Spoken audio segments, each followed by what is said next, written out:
में, तो make sure you do that. So guys, पहली मिस्टेक जो यूजुअली लोग करते हैं और मैं हमेशा बता रहा हूँ आपको, मैंने आपको बेंच प्रेस में भी बताया, स्क्वाट्स में भी बताया कि not warming up. Warm up करना बहुत इंपॉर्टेंट है इस तरह के कंपाउंड मूवमेंट को परफॉर्म करने से पहले।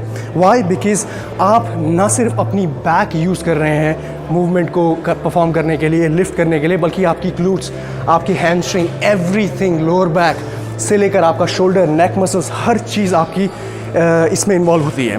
तो अगर आप एक भी मसल को सही तरीके से वार्म अप नहीं करेंगे, स्ट्रेचेस नहीं करेंगे, तो आपको इंजरी होने के चांसेस बहुत ज़्यादा होते हैं और आपका परफॉर्मेंस पे फ़र्क पड़ेगा। आपकी जो लिफ्ट होंगी वो ज़्यादा स्ट्रेंथ आपको नहीं मिलेगी और सही तरीके से आप मूवमेंट को परफॉर्म नहीं कर पाएंगे मोबिलिटी के साथ। सो मेक श्योर आप अच्छी तरीके से वार्म अप कीजिए और वार्म अप के मैंने 2 वीडियोज़ बनाए हैं, upper body warm up and lower body warm up, उसको चेक करिए आप। सो गाइस, दूसरी मिस्टेक इसमें जो यूजुअली लोग करते हैं वो ये है कि आपका पोस्चर ठीक नहीं होना।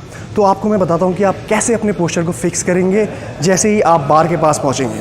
तो जो बार है आपका, it has to be as close as your shin के जितना पास है आपकी इस बोन के, उतना बेटर है आपके लिए। और उसका रीज़न ये है कि आपकी जो लिफ्ट है वो कंट्रोल रहेगी एक लाइन में, बार का जो रेंज ऑफ मोशन होगी वो एक लाइन में रहेगी, जिसकी वजह से आपका लेस प्रेशर पड़ेगा आपके लोअर बैक में। जितना बार आपका दूर हो जाता है उतना प्रेशर उतनी ज़्यादा आप बैक को रोल करने लगते हैं। जब आप लिफ्ट करेंगे बार को तो आपकी बैक टाइट होनी चाहिए, everything has to be tight. और इस पोस्चर में आप स्क्वीज़ करेंगे अपने ग्लूट्स को और ये आपकी फिनिशिंग मूवमेंट होगा। और इस तरह से तो lifting from the ground as close, the bar आपका क्लोज होगा आपकी शिन के और आप इस तरह से लिफ्ट करेंगे। तो यहाँ पे आप जब ध्यान देंगे, मैं अपने बैक को ओवर एक्सटेंड नहीं कर रहा हूँ, बल्कि अपने ग्लूट्स को जब मैं स्क्वीज़ कर रहा हूँ तो ये मूवमेंट परफॉर्म हो रहा है। और अपने बैक को इंगेज करना, लैट्स को इंगेज करना बहुत इंपॉर्टेंट है। इसीलिए लोग अक्सर ये गलती करते हैं, डेडलिफ्ट परफॉर्म करते हैं लेकिन बैक को इंगेज नहीं कर पाते हैं। और दूसरी प्रॉब्लम ये होती है कि लोग जब मूवमेंट शुरू करते हैं तो सीधा स्टार्ट करते हैं बैक से उठाना। आपको ये नहीं करना है। डेडलिफ्ट जो है आपकी लेग्स से शुरू होती है, आपकी जो पावर शुरू होती है, आपकी जो लिफ्टिंग शुरू होगी वो आपके ग्लूट्स, हैमस्ट्रिंग उठाएंगे then. So this is the movement. तो ये पोस्चर मेंटेन करना बहुत इंपॉर्टेंट है, बैक की न्यूट्रलिटी मेंटेन करके रखना। दूसरी बात आपकी नेक प्लेसमेंट, जो मैंने पहले भी स्क्वाट्स के दौरान भी बताया था कि आपकी जो नेक है कुछ लोग ओवर एक्सटेंड कर देते हैं, ये नहीं करना है। नेक आप या तो सामने देखिए नीचे या बिल्कुल सामने। तो जिस तरह की आपकी बैक एक लाइन में है उसी लाइन में आपकी नेक भी होनी चाहिए। सो गाइस, तीसरा पॉइंट, तीसरी मिस्टेक जो यूजुअली लोग करते हैं, अगेन फुटवेयर, जो मैंने आपको स्क्वाट्स में भी बताया था। फुटवेयर आपका इस तरह का होना चाहिए, फ्लैट सोल या फिर हार्ड सोल। जो मैंने ओलंपिक लिफ्टिंग शूज़ के बारे में आपको बताया था जिनका सोल बहुत हार्ड होता है, वो आइडियल हैं स्क्वाट्स के लिए, डेडलिफ्ट्स के लिए। इस तरह के शूज़ जिनका सोल सॉफ्ट होता है ये बिल्कुल भी ठीक नहीं है, क्योंकि आपका जो पूरा मूवमेंट है डेडलिफ्ट का वो स्टेबल नहीं होगा, क्योंकि ये सॉफ्ट सोल है। एनर्जी जो है आपकी डिस्पर्स हो जाएगी, जो पावर है वो फ्लोर में डिस्पर्स हो जाएगी। दूसरी चीज़, आपका जो फ्लोर होगा जहाँ पे भी आप स्क्वाट्स लगाते हैं, जहाँ पे भी आप डेडलिफ्ट लगाते हैं, it has to be hard like this. Wooden floor हो या हार्ड सरफेस हो, किसी भी सॉफ्ट सरफेस में रबर जो मैट लगी होती है उसमें कभी भी स्क्वाट्स मत लगाइए, डेडलिफ्ट मत लगाइए। आपकी परफॉर्मेंस, आपकी लिफ्टिंग पे बहुत ज़्यादा असर पड़ेगा, राइट। तो मेक श्योर फुटवेयर आपका सही होना चाहिए। अगर आप पैसे नहीं है आपके पास, अफोर्ड नहीं कर सकते, तो आप बेयर फुट लगाइए। मैं बेयर फुट लगाता हूँ और मुझे बहुत ही आई फील बैलेंस्ड, और जो स्ट्रेंथ, मेरी जो ग्रिप बनती है फ्लोर के साथ, बेहतरीन बनती है। So guys, fourth mistake usually जो लोग करते हैं, ग्रिप, हैंड्स ग्रिप और फुट प्लेसमेंट। अब मैं आपको समझाता हूँ कि आपकी ग्रिप और फुट प्लेसमेंट किस तरह का होना चाहिए। तो यूजुअली ग्रिप जो होती हैं वो 2 टाइप की होती हैं। कुछ लोग ग्रिप करते हैं इस तरह से, जो आपकी प्रोनेटेड ग्रिप, दोनों हाथ को इस तरह से ग्रिप करते हैं। जो यूजुअली लोग स्ट्रॉन्ग जिस ग्रिप में फील करते हैं वो है आपकी एक रिवर्स ग्रिप में, ठीक है। तो ये ग्रिप यूजुअली लोग करते हैं। अब जो फुट प्लेसमेंट होता है वो डिसाइड होता है आप कौन सी डेडलिफ्ट कर रहे हैं। 2 टाइप्स की दो तरह की डेडलिफ्ट होती हैं, कन्वेंशनल और सूमो डेडलिफ्ट। यूजुअली जब आप कन्वेंशनल डेडलिफ्ट करते हैं तो आपका जो फीट्स होते हैं वो आपके एग्जैक्टली शोल्डर लेंथ के बराबर खुले होते हैं, और जो आपके हाथ होंगे, जो आपकी ग्रिपिंग होगी वो राइट ठीक इसके बाहर, आपके लेग्स के बाहर, ताकि वो ब्लॉक ना करें आपके पैर को, ठीक है। लेग और इस तरह से आप लिफ्ट करेंगे। लेकिन जब आप सूमो डेडलिफ्ट कर रहे हैं तो आपका पैर इतना खुला होगा और आपकी जो ग्रिप होगी वो एग्जैक्टली आपके शोल्डर के नीचे होगी, स्ट्रेट, ठीक है, तो ये ग्रिपिंग होती है। अब दूसरी बहुत इंपॉर्टेंट बात यहाँ पे ग्रिपिंग में आती है कि अक्सर लोग गलती करते हैं, जब वो ग्रिप करते हैं तो उनके जो एल्बोज़ होते हैं वो बेंड होते हैं। अब इससे प्रॉब्लम क्या होती है, एल्बोज़ आपके एल्बो में अगर ज़रा सा भी बेंड आ गया तो सारा लोड, जब आप हैवी उठाएंगे तो सारा लोड आपके बाइसेप में आ जाएगा।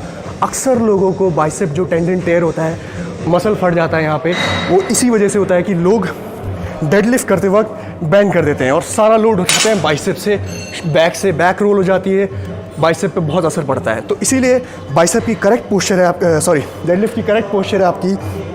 ग्रिप कर लिया आपने, उसके बाद कोई भी किसी भी तरह का आपका बेंड नहीं होना चाहिए एल्बो में, शोल्डर में, ठीक है। तो एक स्ट्रेट लाइन में fixed and then you lift. तो इस तरह से आप ग्रिपिंग करेंगे, फुट प्लेसमेंट इस तरह से होगी आपकी। ध्यान रखिए जब आप सूमो कर रहे हैं तो सूमो में ये भी ध्यान रखिए कि ज़्यादा क्लोज नहीं होने चाहिए आपके पैर, ऑलमोस्ट ये आपके वेट को टच करने, ऐसा लगना चाहिए कि आपके टोज़ वेट्स को टच कर रहे हैं, ठीक है। तो इस तरह से आप परफॉर्म करेंगे, आपके नीज़ बाहर की ओर फ्लेयर करेंगे towards the toes. So guys, पांचवी मिस्टेक यूजुअली जो लोग करते हैं वो है रेंज ऑफ मोशन की। अब डेडलिफ्ट एक ऐसा कंपाउंड मूवमेंट है जो सिर्फ कॉन्सेंट्रिक मूवमेंट इसमें हम फोकस करते हैं, ना कि ई-सेंट्रिक, यानी कि नेगेटिव्स इसमें नहीं होते हैं। जब भी आप डेडलिफ्ट परफॉर्म करेंगे तो आप सिर्फ कॉन्सेंट्रिक मूवमेंट परफॉर्म करेंगे, फोकस करेंगे, ना कि ई-सेंट्रिक में। यानी कि वेट जब आप नीचे ला रहे हैं तो इस मूवमेंट पे आपको फोकस नहीं करना है। अब इसका मतलब ये नहीं है कि आप वेट जब उठाएंगे उसके बाद आपको सीधा ड्रॉप कर देना है, नहीं। वेट आप जब उठाएंगे तो ये मूवमेंट आपका फास्ट होना चाहिए, concentric movement, squeeze and then you drop the weight slowly. Gripping जो है आपकी वो लूज़ नहीं होनी चाहिए जब आप वेट को ड्रॉप करें। That's it. So guys, sixth mistake usually मैंने अक्सर लोगों को ये करते हुए देखा है और बहुत सारे लोग करते हैं ऐसा, और स्टार्टिंग में जब मैं भी डेडलिफ्ट किया करता था तो मैं भी ऐसा ही करता था, वो है बाउंसिंग द बार। अब जब वेट आपका बढ़ जाता है बार में तो कुछ लोग क्या करते हैं, मूवमेंट परफॉर्म करते हैं, then bounce and then lift. ऐसा करने से सबसे बड़ी प्रॉब्लम जो होती है इंजरी की। अब जब आप वेट को बाउंस कर रहे हैं तो आपका जो सारा मूवमेंट है, सारी स्टेबिलिटी है, सारी बैक की न्यूट्रलिटी है, वो कॉम्प्रोमाइज़ हो जाती है, और साथ ही साथ आपकी कॉम्प्रोमाइज़ हो जाती है आपकी हैंड की पोजीशन, आर्म की पोजीशन। आप जब बाउंस करते हैं तो आपका जो जॉइंट होता है, एल्बो जॉइंट, वो बेंड हो जाता है, और जब आप दोबारा लिफ्ट करते हैं तो उसको वापस पोजीशन में आना पड़ता है, जिससे बाइसेप टेंडन टेयर होने के चांसेस बहुत ज़्यादा बढ़ जाते हैं। तो आपको बाउंस नहीं करना है।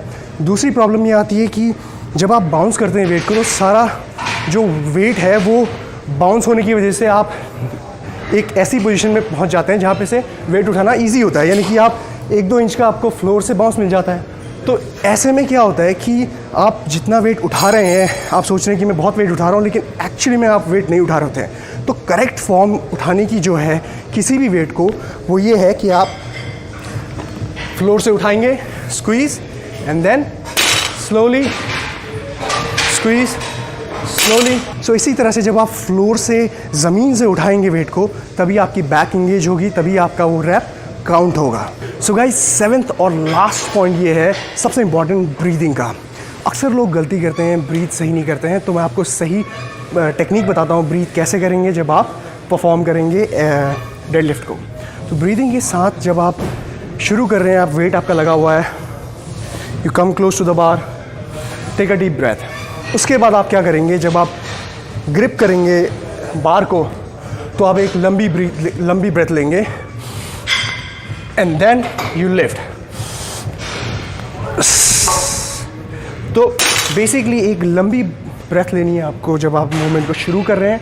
देन उस ब्रेथ को आप कंट्रोल करके रखेंगे, अपना कोर स्ट्रॉन्ग करके रखेंगे जब आप बेल्ट वेयर करेंगे। उसके बाद जब आप मूवमेंट फिनिश कर रहे हैं, जब आपका ग्लूट स्क्वीज़ हो गया है, बैक एंगेज हो गई है, तब आप अपनी जो एयर है, जो पेट की जो सांस है, उसको छोड़ेंगे। और गाइस, ध्यान रखिए इन मिस्टेक्स का जो मैंने आपको बताई हैं। अगर आप चाहते हैं कि आपकी डेडलिफ्ट में आपकी स्ट्रेंथ बढ़े, आपकी बैक में क्रिसमस ट्री बने, थिकनेस आए, बैक में ट्रैप्स निकले, तो आप इन सारी मिस्टेक्स को कभी मत करिए। ध्यान दीजिए इन सारी चीज़ों का। छोटी छोटी चीज़ों से ही इंसान बेहतर बनता है, एक्सरसाइज करना सीखता है, राइट।